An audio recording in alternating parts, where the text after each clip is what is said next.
आज बिलाखिर हुकूमत पीआईए को प्राइवेटाइज करने में कामयाब हो गई है।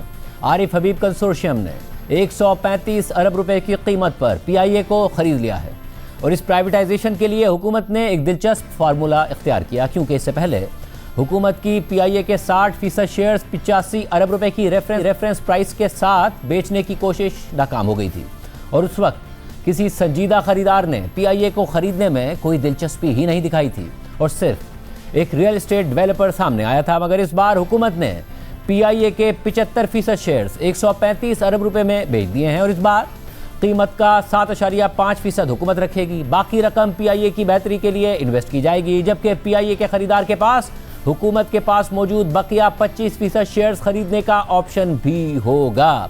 हमारे साथ पीआईए के खरीदार कंसोर्शियम को लीड करने वाले आरिफ हबीब साहब मौजूद होंगे। हम उससे पूछेंगे कि क्या वो बाकी 25% शेयर खरीदने भी इंटरेस्ट रखते हैं या नहीं। पीआईए की प्राइवेटाइजेशन के लिए हुकूमत ने गुज़िश्ता साल पीआईए का 654 अरब रुपए का कर्जा एक होल्डिंग कंपनी में ट्रांसफ़र करके पीआईए की बैलेंस शीट को साफ कर दिया था। इसके अलावा खरीदारों की डिमांड थी कि जहाज़ों की लीज़ पर 18% सेल्स टैक्स से इस्तिस्ना दिया जाए और हुकूमत ने यह इस्तिस्ना भी दे दिया। पीआईए की इक्विटी जो गुज़िश्ता प्राइवेटाइजेशन की कोशिश के वक्त मनफी 45 अरब रुपए थी, अब 30 अरब रुपए पॉजिटिव बताई जाती है। पीआईए की प्राइवेटाइजेशन के लिए बिडिंग में फौजी फर्टिलाइजर्स ने भी हिस्सा लेना था, मगर फिर बिडिंग से 3 दिन पहले फौजी फर्टिलाइजर ने बिडिंग में हिस्सा ना लेने का फैसला किया। ताहम अब उनके पास ऑप्शन है कि वो पीआईए के खरीदार के साथ सरमायाकारी करें, क्योंकि दो पार्टीज को बाद में शामिल होने का ऑप्शन हुकूमत ने खरीदार को दिया है ताकि पीआईए में सरमायाकारी हो। प्राइवेटाइजेशन कमीशन के चेयरमैन मोहम्मद अली के मुताबिक अगर कोई बैनुल-अक़वामी एयरलाइन पीआईए के खरीदार के साथ सरमायाकारी करती है तो पीआईए के लिए और बेहतर होगा। 3 parties lucky consortium, air blue और आरिफ हबीब कंसोर्शियम ने आज पहले सीक्रेट बिडिंग में हिस्सा लिया। एयर ब्लू ने 26.5 अरब रुपए की इब्तिदाई बोली लगाई, लकी कंसोर्शियम ने 101.5 अरब रुपए की बोली लगाई और आरिफ हबीब कंसोर्शियम ने 115 अरब रुपए की सबसे बुलंद बोली लगाई। और फिर हुकूमत ने ऐलान किया कि उसने 100 अरब रुपए की कम से कम कीमत रखी थी और क्योंकि एयर ब्लू ने 100 अरब रुपए से भी कम यानी 26.5 अरब रुपए की कीमत लगाई थी, इसलिए वो ओपन बिडिंग के अगले मरहले से बाहर हो गया और जो बोली आरिफ हबीब कंसोर्शियम ने लगाई थी यानी 115 अरब रुपए, उसे बेस प्राइस बनाकर आरिफ हबीब और लकी कंसोर्शियम के दरमियान ओपन बिडिंग हुई। PC official to read the bid aloud. So the total bid in the first round that has been submitted by the Lucky Cement is rupees 101 billion 500 million only. 101.5 billion. Take out the bid. The bid that the Air Blue has submitted is 26 billion 500 million. Please read it aloud. The bid submitted by Arif Habib Consortium is 115 billion. Rupees 115 billion. हम scenario 1 के अंदर enter हो गए हैं, जिसमें हमारी 2 beads जो हैं वो रेफरेंस प्राइस से ऊपर हैं और रेफरेंस प्राइस जो प्राइवेटाइजेशन कमीशन ने रिकमेंड की और कैबिनेट कमेटी ऑन प्राइवेटाइजेशन ने अप्रूव की और कैबिनेट ने उसको एंडोर्स किया, वो है रुपीस 100 बिलियन। मिनिमम इंक्रीमेंट जो है वो 250 मिलियन रुपीस का है। जी, so from Lucky's consortium we would like to take 30 minutes and discuss amongst ourselves and then we'll reconvene over here. फिर लकी कंसोर्शियम ने आधे घंटे का वक्फा लिया और बिडिंग का दोबारा आगाज हुआ। दोनों खरीदारों ने बोलियां लगाई और जब 121 अरब रुपए तक बात पहुंची तो एक और वक्फा लिया गया।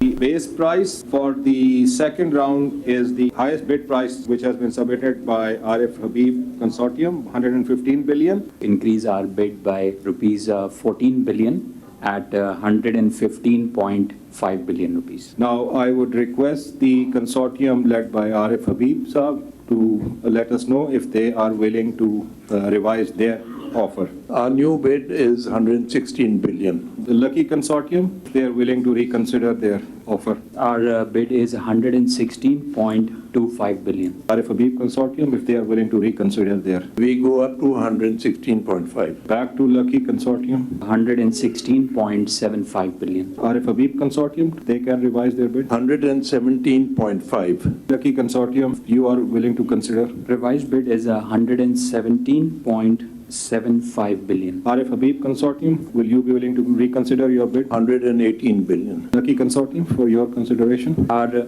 revised bid is 118.25 1.25 billion. Arif Habib Consortium, will you be considering revising your bid? We'd like to go to 119 billion. Our next bid is 119.25 billion. Arif Habib Consortium, 120 billion. Increase our bid to 120.25 billion. back to Arif Habib Consortium, will you be willing to revise your bid? 121 billion. We would like to opt for the 30-minute break. इस वक्फे के बाद open bidding का अमल एक बार फिर शुरू हुआ तो देखिए कैसे बात 135 अरब रुपए तक पहुंची। Lucky Consortium's revised bid stands at 125 billion.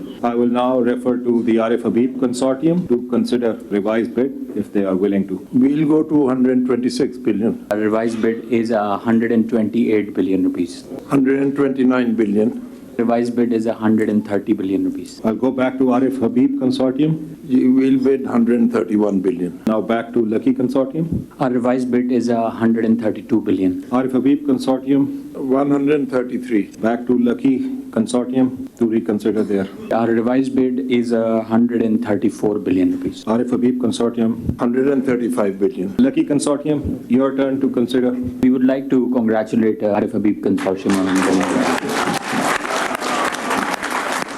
So the highest bid offer stands at 135 billion submitted by Arif Habib Consortium Limited. Congratulations to Arif Habib Consortium. इस तरह 75% PIA के शेयर्स 135 अरब रुपए में आरिफ हबीब कंसोर्शियम ने खरीद लिए। बिडिंग का अमल शुरू होने से पहले chairman privatisation commission Mohammad Ali ने गुफ्तगू करते हुए बिडिंग के अमल की तफसीलात बताई और कहा कि कामयाब खरीदार 90 दिन के अंदर बकिया 25% शेयर्स भी खरीद सकता है। 7.5% हुकूमत को मिलेगा, बाकी पैसे PIA में ही इन्वेस्ट करने होंगे। मगर जो 25% है वो अब जो नई कीमत है उसके हिसाब से वो 25% शेयर्स हुकूमत से खरीदने होंगे और हुकूमत को अदायगी करनी होगी। इस बार 75% की बिडिंग है, 92.5% कंपनी में जाएगा और 7.5% गवर्नमेंट के पास आएगा। ये जो 75% की बिडिंग होगी उसकी जो पेमेंट है हमने बिडर्स को इसके अंदर एक पेमेंट टाइम भी दिया है। जो टोटल बिड होगी उसका 2/3 तकरीबन 67% बिडर्स पहली क्लोजिंग पे पेमेंट करेंगे जो कि 90 से 120 दिनों में होगी और बाकी जो 1/3 है वो उसके 1 साल के बाद वो करेंगे। लेकिन गवर्नमेंट को सिक्योर करने के लिए हमने बिडर्स से जो उनके शेयर्स होंगे वो हमारे पास रहेंगे। हमने उनसे एक standby letter of credit भी लिया है और साथ साथ उनसे एक डिमांड प्रॉमिसरी नोट भी लिया है। तो गवर्नमेंट को हमने सिक्योर किया है कि ट्रांजैक्शन 2/3 पेमेंट शुरू में और 1/3 पेमेंट दोनों हो जाए। सिमिलरली जो उनके पास ऑप्शन है 25% का, उसके लिए भी हमने standby letter of credit लिया है उस अमाउंट के 25% का। तो गवर्नमेंट को हमने इसमें एडिक्वेटली सिक्योर किया है और जो 25% है उसके ऊपर हमने 12% सालाना के हिसाब से प्रीमियम भी चार्ज किया है। हमने बिडर्स को यह भी अलाउ किया है कि बिडिंग के बाद अगर वो चाहें तो मैक्सिमम 2 पार्टीज को वो ऐड कर सकते हैं अपने कंसोर्टियम में। वो हमारी अप्रूवल के हिसाब से होगा और उसका क्राइटेरिया हमने बड़ा स्ट्रिंजेंट रखा है। इन कंसोर्टियम में जो हमारा क्राइटेरिया था लीड कंसोर्टियम का जो कि हाईएस्ट फाइनेंशियल स्ट्रेंथ वाला क्राइटेरिया था हमने वो रखा है, या फिर कोई इंटरनेशनल एयरलाइन आए। PIA की खरीदारी का अमल मुकम्मल हो गया है और आरिफ हबीब कंसोर्शियम ने 135 अरब रुपए में कौमी एयरलाइन के 75% शेयर खरीद लिए हैं।